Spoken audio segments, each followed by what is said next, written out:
Brief में जो भी हमारी स्कीम्स है एमएसएमई की, उनके बारे में थोड़ा सा अपना प्रेजेंटेशन दें। जी जी मैम। Thank you sir.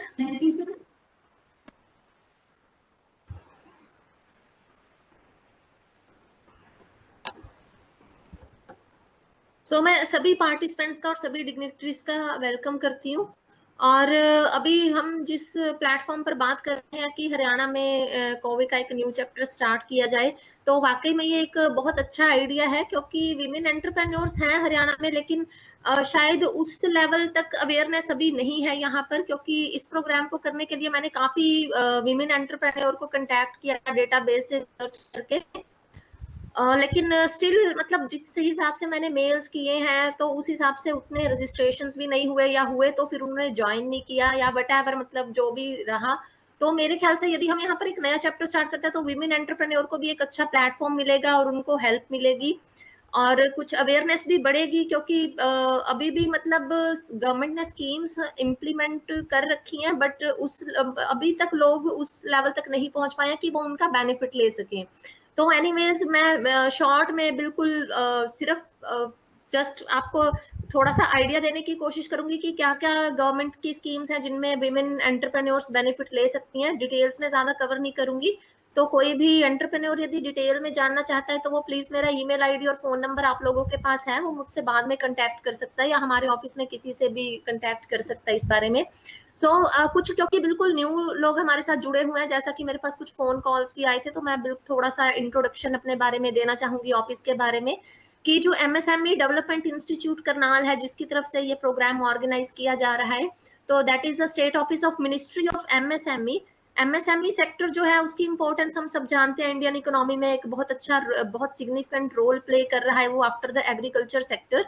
सो इसीलिए एक डिफरेंट मिनिस्ट्री हमने इसके लिए सेटअप कर रखी है, जो कि पहले ministry of small scale industries के नाम से थी, और इसके अलावा एक और डिफरेंट मिनिस्ट्री थी, that is ministry of agro and rural industries. तो इन दोनों को क्लब करके 2007 में मिनिस्ट्री ऑफ एमएसएमई एस्टेब्लिश हुई थी। जो रूरल इंडस्ट्रीज है वो आज की डेट में हमारा केवीआईसी विंग के नाम से जाना जाता है। तो मिनिस्ट्री ऑफ एमएसएमई में डिफरेंट स्कीम्स या डिफरेंट ग्रांट इंसेंटिव्स या सब्सिडीज हैं, जिसमें मैक्सिमम 20 करोड़ रुपीस तक का बेनिफिट एमएसएमई यूनिट्स ले सकते हैं। तो कौन कौन सी इसमें स्कीम्स कवर होंगी उसके बारे में मैं बिल्कुल शॉर्ट में बताऊंगी। बाकी कुछ लोग जैसे मुझसे पूछ रहे थे कि हम हरियाणा में नहीं है, किसी दूसरी स्टेट से हैं, तो क्या ये स्कीम्स एप्लीकेबल होंगी। देखिए, हमारा जो मिनिस्ट्री ऑफ एमएसएमई है उसका नेटवर्क पूरे इंडिया में है। जो डिफरेंट डिपार्टमेंट्स हैं मिनिस्ट्री ऑफ एमएसएमई के, जैसे एनएसआईसी है, केवीआईसी है, मैडम इसको क्वाइड अगर फुल बोर्ड है। स्क्रीन कर दें, मीनू मैडम फुल स्क्रीन कर लीजिए इसको। ओके, हाँ जी सर।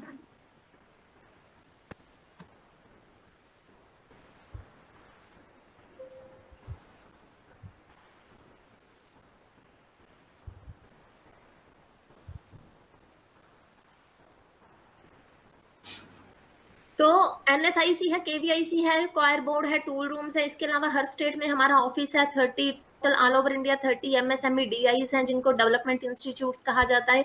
28 ब्रांचेस हैं, testing centres, testing station, training institutes हैं। तो आप इंडिया में कहीं भी हैं, आप इन स्कीम्स का बेनिफिट आप ले सकते हैं और कंसर्न डिपार्टमेंट में कंटेक्ट कर सकते हैं।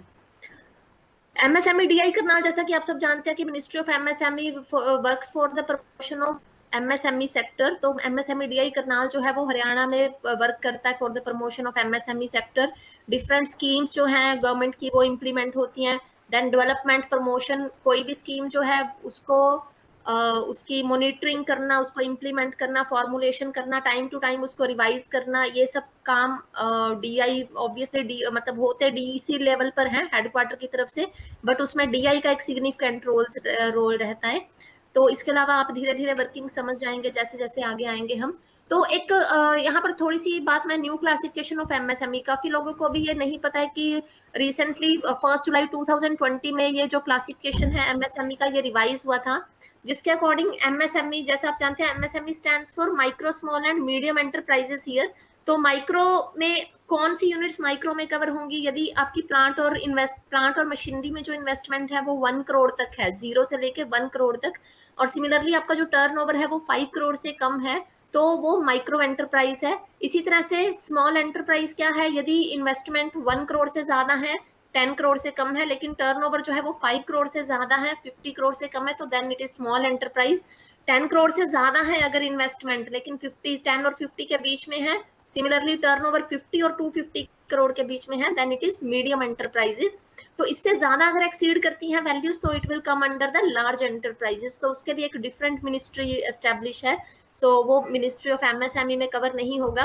तो अगर इन ये वैल्यूज हैं आपकी प्लांट और मशीनरी की और टर्नओवर की, तो आप एमएसएमई सेक्टर में कवर होते हैं, राइट। और यहाँ पर मैं आपको थोड़ा सा बता दूं कि जब हम प्लांट और मशीनरी में इन्वेस्टमेंट की बात करते हैं तो हम उसमें बिल्डिंग को कवर नहीं करते, उसमें बिल्डिंग की कॉस्ट इंक्लूड नहीं है। अभी आप एमएसएमई सेक्टर में हैं और आपको उसका बेनिफिट लेना है, तो आपके पास एमएसएमई रजिस्ट्रेशन सर्टिफिकेट होना चाहिए, जिसको हम आज की डेट में उद्यम रजिस्ट्रेशन के नाम से जानते हैं। उद्यम रजिस्ट्रेशन जो है वो 1 जुलाई 2020 से स्टार्ट हुआ था, उससे पहले इसे हम उद्योग आधार बोलते थे। तो जो उद्योग आधार है, मोस्टली लोगों ने उद्योग आधार बनवा रखा है। यदि आपके पास उद्योग आधार है तो उसकी वैलिडिटी 31 दिसंबर 2021 तक है। अभी जो लेटेस्ट नोटिफिकेशन है उसके अकॉर्डिंग उसकी वैलिडिटी 31 मार्च से एक्सटेंड करके 31 दिसंबर 2021 तक कर दी गई है। पहले ये 31 मार्च तक थी, अब दिसंबर तक है। सो यदि कोई भी स्कीम का बेनिफिट आपको लेना है तो आपके पास उद्यम रजिस्ट्रेशन होना कंपलसरी है। ये एक सेल्फ रजिस्ट्रेशन है। आप उद्यम रजिस्ट्रेशन.gov.in पर जाएं, अपनी इंफॉर्मेशन फिलअप करिए और आपके पास लगभग 1 वीक के बाद आपके पास सर्टिफिकेट आ जाएगा। लेकिन इसमें ये चीज ध्यान में रखेंगे कि एक आधार कार्ड के लिए आप एक ही उद्यम रजिस्ट्रेशन फाइल कर सकते हैं। यदि आपके मल्टीपल यूनिट्स चल रहे हैं तो आपको बाकी यूनिट्स का एड्रेस उसी में ही ऐड करना होगा। आप उसके लिए डिफरेंट अलग सेपरेटली कोई उद्यम रजिस्ट्रेशन अलग से आप फाइल नहीं करेंगे। तो एक पर्सन एक आधार के लिए एक ही उद्यम रजिस्ट्रेशन फाइल कर सकता है। ये टोटली फ्री ऑफ कॉस्ट है, इसके लिए आपको कहीं पर कोई पैसे देने की जरूरत नहीं है। इसमें कोई डॉक्यूमेंटेशन नहीं चाहिए, जो इन्फॉर्मेशन आप डालेंगे उसके बेस पे वेरिफिकेशन होगी और उसके बेस पे ही आपका उद्यम सर्टिफिकेट जनरेट होगा। एक चीज इसमें मैं यहाँ पर और बता दूं कि इनिशियली इसमें एडिटिंग की ऑप्शन नहीं थी। एक बार जो इन्फॉर्मेशन डाल दी तो वो मतलब फिक्स थी, उसको आप चेंज नहीं कर सकते थे। हालांकि अब एडिटिंग की ऑप्शन दे दी गई है। स्टिल कुछ फील्ड ऐसे हैं जिन्हें हम एडिट नहीं कर सकते हैं। तो बाई चांस अगर ऐसा कुछ होता है कि आपने गलती से कुछ इन्फॉर्मेशन आपकी गलत डल गई है तो और आप उसको एडिट नहीं कर पा रहे हैं, तो आप मतलब ये मान के चलिए कि अगर आप नहीं उसको एडिट कर सकते तो हम भी नहीं कर सकते। तो उसके लिए आपके पास एक ही ऑप्शन बचता है कि आप उद्यम रजिस्ट्रेशन कैंसिलेशन की रिक्वेस्ट डालें और कैंसिल होने के बाद आप उसको नए सिरे से फाइल करें। तो उद्यम रजिस्ट्रेशन के बारे में आई थिंक आप सब जानते होंगे। स्टिल अगर किसी को कोई प्रॉब्लम आती है फाइल करने में तो वो कंटैक्ट कर सकता है हमारे ऑफिस में। देन एमएसएमई डेटा बैंक है। यदि आप कोई भी स्कीम का बेनिफिट लेना चाहते हैं तो एमएसएमई डेटा बैंक में प्लीज अपना डेटा एंटर कर दें। ये कोई सर्टिफिकेशन नहीं है, कोई रजिस्ट्रेशन भी नहीं है, सिर्फ आपको अपनी डिटेल्स msmedatbank.in पर जाकर एंटर करनी है। तो आपकी एंट्री एमएसएमई डेटा बैंक में हो जाएगी, क्योंकि जो मिनिस्ट्री की स्कीम्स है उनके लिए ये दो चीजें कंपलसरी है कि आपके पास उद्यम रजिस्ट्रेशन हो, सेकंड आपका जो एंट्री है वो एमएसएमई डेटा बैंक में होनी चाहिए। अब बात करते हैं कि एमएसएमईज के लिए कुछ स्पेसिफिक बेनिफिट्स हैं, जैसे कि एमएसएमई एक्ट 2006 के अकॉर्डिंग किसी भी एमएसएमई यूनिट की जो पेमेंट है वो डिले नहीं हो सकती। 45 डेज से ज्यादा अगर उसमें डिले होता है तो फिर उसको मतलब आप इस तरह का अगर कोई केस है तो आप MSCFC, हर स्टेट में micro and small enterprise facilitation council establish किए गए हैं। आप उसमें जाकर, जिसको मैं अगर आपको सिंपल वर्ड्स में बताऊं तो हम इसको बोलते हैं एमएसएमई समाधान पोर्टल। एमएसएमई समाधान पोर्टल पर जाकर आप अपनी ग्रीवेंस रजिस्टर करवा सकते हैं यदि आपकी डिलेड पेमेंट से रिलेटेड कोई भी ग्रीवेंस है तो उसमें जो मतलब जितना जल्दी हो सके उतना जल्दी उसमें मतलब कोशिश की जाती है कि पेमेंट आ जाए। बट हालांकि कुछ स्टेट्स में अभी इसमें पेंडेंसी चल रही है, जैसे हरियाणा की भी बात करें तो पेंडेंसी है। लेकिन हम लोग जल्दी एक मीटिंग कॉल करने वाले हैं MSCFC के साथ, ताकि उसके जो भी रीजंस हैं उसको हम सॉर्ट आउट कर सकें, ताकि डिलेड पेमेंट जैसे इश्यूज जो हैं वो जल्दी रिजॉल्व हो सकें। देन ये एक नेक्स्ट स्लाइड पे आपको नजर आ रहा होगा पब्लिक प्रोक्योरमेंट पॉलिसी। देखिए ये एक बहुत ही इंपॉर्टेंट चीज है जो हर MSME यूनिट को, विमेन को स्पेशली पता होनी जरूरी है कि public procurement policy notification 2012 and 2018 के अकॉर्डिंग MSME यूनिट जितने भी गवर्नमेंट डिपार्टमेंट हैं, बेशक चाहे वो सेंट्रल गवर्नमेंट है, स्टेट गवर्नमेंट है, सेंट्रल गवर्नमेंट PSUs हैं, स्टेट PSUs हैं या ऑटोनोमस बॉडीज हैं, मिनिस्ट्री के कोई भी ऑफिसेज हैं, वो सब अपनी टोटल एनुअल प्रोक्योरमेंट का 25% एमएसएमई सेक्टर कवर करेंगे, जिसमें 4% SC/ST एमएसएमई यूनिट्स होने चाहिए, और यहाँ पर विमेन को स्पेशल बेनिफिट दिया गया है, 3% विमेन एंटरप्रेन्योर्स होने चाहिए। इस स्लाइड में मिसिंग है ये, बट आप ध्यान में रखिएगा कि 3% annual procurement women MSME entrepreneur से होनी चाहिए। अब इस पब्लिक प्रोक्योरमेंट पॉलिसी का एक बहुत बड़ा बेनिफिट ये है कि इसमें आप टेंडरिंग में बेनिफिट ले सकते हैं। टेंडरिंग में जैसे सपोज करिए आप किसी टेंडरिंग में अप्लाई, आपने टेंडर कोई अप्लाई किया, अब उसमें जो L1 है वो कोई नॉन एमएसएमई यूनिट है, नॉन एमएससी माइक्रो और स्मॉल नहीं है, जो L1 है। अब बाय रूल जो टेंडर है ऑब्वियसली उस L1 को जाना चाहिए, बट अब मान लीजिए उसमें ऐसा होता है कि जो L2 है, सेकंड नंबर पर जो हाईएस्ट प्राइस है, लोएस्ट प्राइस है सेकंड नंबर पे, तो वो कोई एमएसएमई यूनिट है, और जो L2 है वो L1 से 15 विद इन 15% रेंज में है। से L1 यदि 100 है तो L2 115 की रेंज में है, तो उस टेंडर का 25% उस एमएसएमई यूनिट के पास जाएगा, यदि वो अपना जो ऑर्डर है, जो चीजें हैं वो 20 अपने L1 रेट पर सप्लाई करने के लिए तैयार है। तो मींस जो टेंडर पब्लिशिंग अथॉरिटी है उसे उस एमएसएमई यूनिट से बात करके पूछना पड़ेगा कि यदि वो L1 पे अपना माल सप्लाई करने के लिए तैयार है तो उस टेंडर का 25% उस एमएसएमई यूनिट के पास जाएगा। और उसके लिए उसको करना क्या होगा, उसके पास उद्यम रजिस्ट्रेशन होना कंपलसरी है। उद्यम रजिस्ट्रेशन के बेस पे ये पता चलेगा कि ये वाकई में माइक्रो एंड स्मॉल एंटरप्राइज है। तो पब्लिक प्रोक्योरमेंट पॉलिसी का बहुत बड़ा बेनिफिट है, बहुत सारे लोग इसके बारे में अभी तक नहीं जानते हैं, तो डेफिनेटली आप इस चीज का बेनिफिट जरूर उठाएं, टेंडरिंग के लिए अप्लाई करें तो इसका बेनिफिट आपको मिलना चाहिए।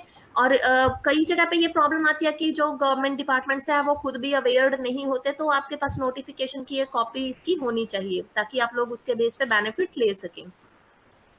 अब बात करते हैं ई कॉमर्स पोर्टल्स की। जैसे कि मैंने मेन उसमें लिखा है कि ई कॉमर्स, अभी सर ने भी बताया था कि ई कॉमर्स पोर्टल्स के थ्रू आप, अभी पीछे लॉकडाउन में काफी प्रॉब्लम रही मार्केटिंग की, तो ई कॉमर्स पोर्टल्स का सपोर्ट अगर आप लेते हैं तो आपका मतलब इस तरह की रेस्ट्रिक्शंस को ओवरकम कर सकते हैं। तो मैं यहाँ पर शॉर्ट में बता रही हूँ कि देखिए कुछ गवर्नमेंट पोर्टल्स हैं, ई कॉमर्स पोर्टल्स, जिनकी जो जहां पर आप अपना जो प्रोडक्ट है वो पब्लिश कर सकते हैं। सिमिलरली कुछ प्राइवेट पोर्टल्स हैं। यदि गवर्नमेंट पोर्टल्स की बात करो तो एमएसएमई ग्लोबल मार्ट है जो एनएसआईसी ने स्टार्ट किया था। देन सबसे इंपॉर्टेंट और मेन जेम है government e market place. Then CPP है, central public procurement portal. Khadi online store है, यदि आप एक्सपोर्टर है तो फियो एक्सपोर्टर स्टोर है। तो यहाँ पर मैं सभी को देखिए डिटेल में कवर करना पॉसिबल नहीं है। स्टिल किसका क्या बेनिफिट है, रजिस्टर कैसे करना है, रजिस्ट्रेशन प्रोसेस क्या है, किसके कितने चार्जेस हैं, वो यदि आप जानना चाहेंगे तो आप मुझसे कभी भी कंटेक्ट कर सकते हैं बाद में, या हम सेपरेटली इसके लिए एक अलग से वेबिनार कर सकते हैं। लेकिन यहाँ पर मैं आपको जेम के बारे में थोड़ा सा बताना चाहूंगी। पब्लिक प्रोक्योरमेंट की बात कर रहे हैं तो मैं यहाँ पर आपको बता दूं कि देखिए आजकल सभी गवर्नमेंट ऑफिसेज में ये इंस्ट्रक्शंस है कि वो कोई भी परचेजिंग अगर करते हैं तो वो जेम के थ्रू कंपलसरी है। मान लीजिए हमारा MSMEDI करनाल है, यदि 500 रुपीज का कोई भी बिल हमारा जाता है मिनिस्ट्री में और वो जेम के थ्रू नहीं है तो वो दैट इज ऑब्जेक्शनेबल कि हमने उसको जेम से क्यों नहीं परचेज किया। ऑल्दो जो जेम है वो MSME एंड नॉन MSME दोनों उस पर रजिस्टर कर सकते हैं, बट स्टिल अगर आप स्टैटिस्टिक्स चेक करोगे तो जेम पे 50% से ज्यादा प्रोक्योरमेंट जो है वो MSME यूनिट्स के साथ के थ्रू हो रही है। तो यदि MSC सेक्टर में आप हैं तो डेफिनेटली आप जेम पर जरूर रजिस्टर करवाएं। अभी तक इस पे आप, जैसा कि आपको स्लाइड पे नजर आ रहा होगा कि लगभग 40 लाख प्रोडक्ट्स इस पर लिस्टेड हैं, और लगभग 12 लाख करोड़ की ट्रांजैक्शन इसके थ्रू हो चुकी है, और 20 लाख सेलर्स कम सर्विस प्रोवाइडर्स इस पर रजिस्टर्ड हैं। तो यदि 40 लाख प्रोडक्ट की मैं बात करूं तो आई थिंक ऐसा कोई भी प्रोडक्ट नहीं बचता जो कि जेम पर रजिस्टर्ड ना हो। स्टिल यदि जेम पर कोई प्रोडक्ट नहीं मिलता तो पहले रूल था कि आप उसके लिए सीपीपी पर जा सकते हैं, लेकिन अभी रिसेंटली जेम ने कस्टम बिड का ऑप्शन लगा, तो अब जेम पर कोई चीज है या नहीं है, अगर नहीं तब भी आप कस्टम बिड के थ्रू आपको वो परचेजिंग जेम के थ्रू ही करनी है। तो जेम पर आप डेफिनेटली रजिस्टर करवाएं। ये बहुत ही सिंपल सा ही प्रोसीजर है, आप खुद भी कर सकते हो, और कहीं पर आपको प्रॉब्लम आए तो आप मतलब हमारे ऑफिस की हेल्प भी ले सकते हैं। तो मैं, क्योंकि टाइम कम है, हम ज्यादा टाइम खैर आज अमेज़न को देना चाहते हैं, मैं बहुत ज्यादा डिटेल में जेम को कवर नहीं करूंगी अभी, पर डॉक्यूमेंट्स में आपको बता देना चाहती हूँ।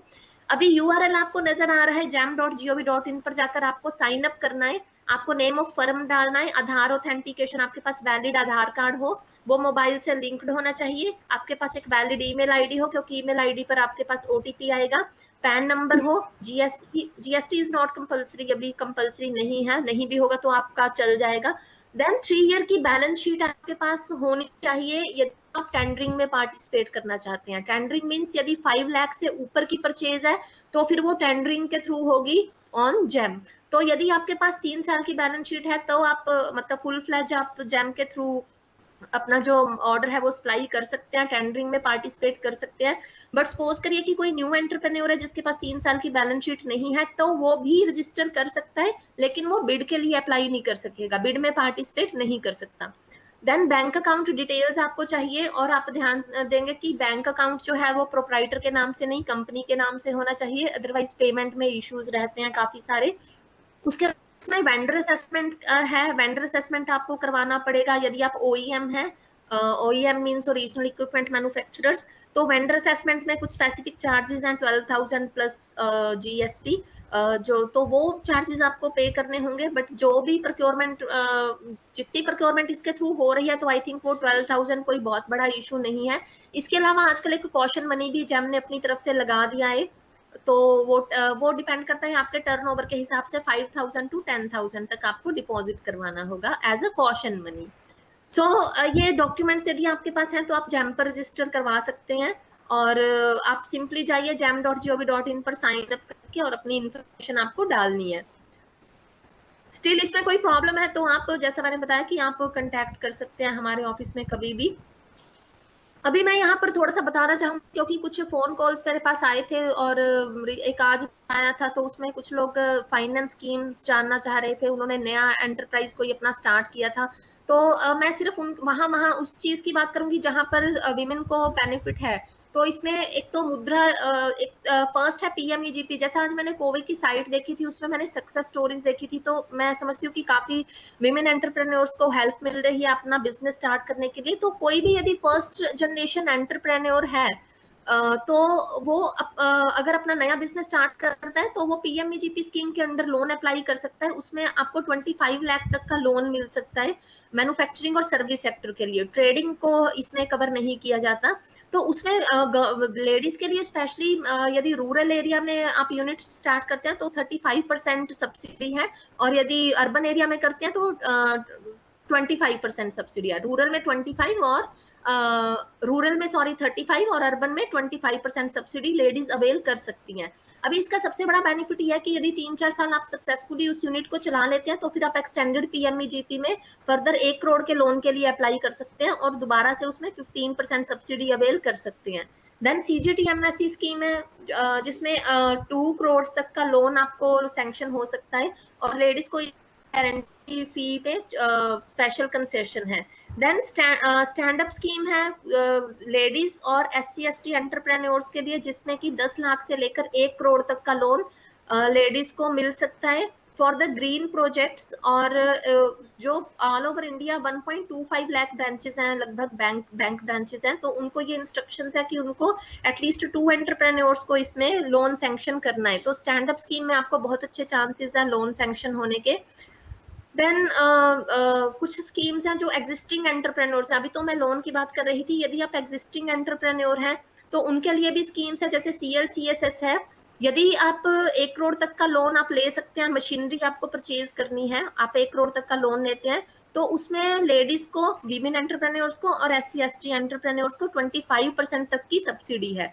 और जनरल कैटेगरी में है या मतलब मेल कैंडिडेट है तो 15% है, लेडीज को स्पेशल इसमें कंसेशन 25% तक की सब्सिडी दी गई है। तो जनरल कैटेगरी के लिए अभी फिलहाल केसेस इसमें बंद है, बट विमेन और SC/ST के लिए स्कीम अभी चल रही है। देन PMS स्कीम है, प्रोक्योरमेंट एंड मार्केटिंग सपोर्ट, जिसमें यदि आप कोई भी डोमेस्टिक एग्जीबिशन में आप जाना चाहते हैं, अपने प्रोडक्ट्स वहां पर डिस्प्ले करना चाहते हैं from the marketing point of view, किसी ट्रेड फेयर में जाकर आप एग्जीबिशन लगाना चाहते हैं, तो आप उसमें आपको आने जाने का जो फेयर है प्लस स्टॉल चार्जेस और कंटिजेंसी चार्जेस, ये सारे के सारे आपको रिम्बर्स हो जाएंगे। मेल कैटेगरी है, मतलब जनरल कैटेगरी में 80% और लेडीज के लिए 100% रिम्बर्समेंट आपको मिनिस्ट्री ऑफ एमएसएमई की तरफ से दिया जाता है। इसमें थोड़ा सा लिमिट है, मैक्सिमम लिमिट, जो कि 80,000 से लेके 1.5 लाख तक है। मतलब वो डिपेंड करता है सिटी टू सिटी। एक लाख सिटी में 1.5 लाख है, बी में 1 लाख और अदर सिटीज में 80,000 है। मैक्सिमम 1.5 लाख की रिम्बर्समेंट आप ले सकते हैं। तो जैसा कि मैंने बताया कि लेडीज को 100% रिम्बर्समेंट है। इसी तरह से इंटरनेशनल कोऑपरेशन स्कीम है जो कि सभी के लिए है। तो वो उसमें अगर आप कहीं बाहर मतलब इंटरनेशनली कोई विजिट करना चाहते हैं, कोई टेक्नोलॉजी आप बाहर जाकर देखना चाहते हैं, तो उसमें आपको मिनिस्ट्री ऑफ एमएसएमई की तरफ से सपोर्ट किया जाता है। अभी मैं आपको यहाँ पर स्टेट चैंपियन रोल, क्योंकि समय थोड़ा सा कम है तो मैं बहुत ही शॉर्ट में बता रही हूँ। यदि आपको कहीं पे भी कोई भी प्रॉब्लम एमएसएमई यूनिट कोई फेस कर रहा है, या आप सिर्फ बिजनेस स्टार्ट करने जा रहे हैं, आपको कोई गाइडेंस चाहिए, कोई सजेशन आपको चाहिए, कुछ आपका फीडबैक है, कोई ग्रीवेंस है, तो आप चैंपियंस पोर्टल पर मतलब www.champions.gov.in आप सिंपली गूगल पर एमएसएमई चैंपियंस लिखेंगे तब भी पोर्टल आपके लिए खुल जाएगा। आप वहां पर जाकर अपनी ग्रीवेंस रजिस्टर करवा सकते हैं और विद इन 3 डेज हम मतलब आपको कुछ ना कुछ रिप्लाई उसमें मिलेगा। तो मैं 3 डेज, मैं बहुत ज्यादा नहीं कहूंगी कि 3 डेज में हम, ऐसा नहीं होगा कि बिल्कुल प्रॉब्लम सॉल्व हो जाए, बट हम फिर भी अपनी तरफ से पूरी कोशिश करते हैं कि उसको जितना जल्दी हो सके उतना जल्दी उसको रिजॉल्व किया जाए।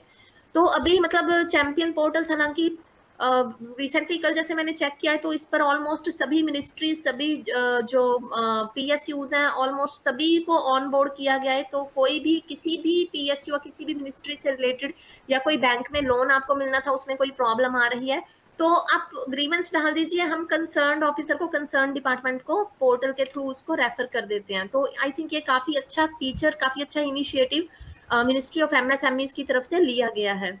तो कोई भी आपकी प्रॉब्लम है, आप चैंपियंस पोर्टल का फायदा उठाएं इसमें।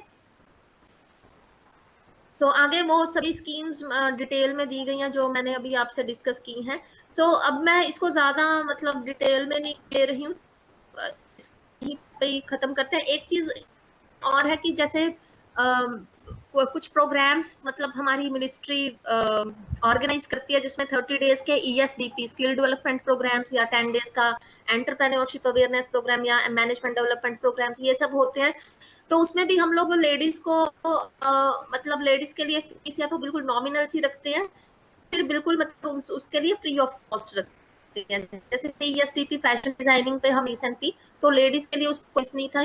और इसके अलावा भी जो स्कीम में हमें लगता है कि लेडीज को मतलब एक्स्ट्रा, हालांकि मतलब क्लियरली हम कोई छूट नहीं दी गई है, लेकिन स्टिल जब लोन सैंक्शन होता है तो हमारी, जैसे हम लोग पीएमईजीपी की मीटिंग में हम लोग जाते हैं तो हमारा ये इंटेंशन रहती है कि विमेन एंटरप्रेन्योर्स को ज्यादा से ज्यादा सपोर्ट किया जाए और जहां तक हो सके उनकी हेल्प हो, उनको लोन सैंक्शन किया जाए।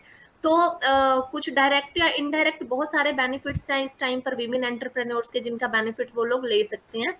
अब मैं अपना जो प्रेजेंटेशन है मैं यहीं पर ही इसको रखती हूँ। तो कभी भी डिटेल में मतलब हम लोग इस तरह के प्रोग्राम्स करते रहते हैं। डिटेल में ये सभी स्कीम्स डिस्कस करने के लिए वेबिनार हम लोग अलग से कर सकते हैं या ऑफलाइन प्रोग्राम्स भी कर सकते हैं। आप अकॉर्डिंगली मुझे उसके लिए रिक्वेस्ट भी डाल सकते हैं, तो हम लोग उसी हिसाब से उसको मैनेज कर लेंगे। तो आज का प्रोग्राम क्योंकि अमेजोन पर हमने फोकस कर रहा है, तो मैं अभी शॉर्ट में इसको यहीं पर ही खत्म करती हूँ। तो इसके बाद मैं दीपक जी से रिक्वेस्ट करूंगी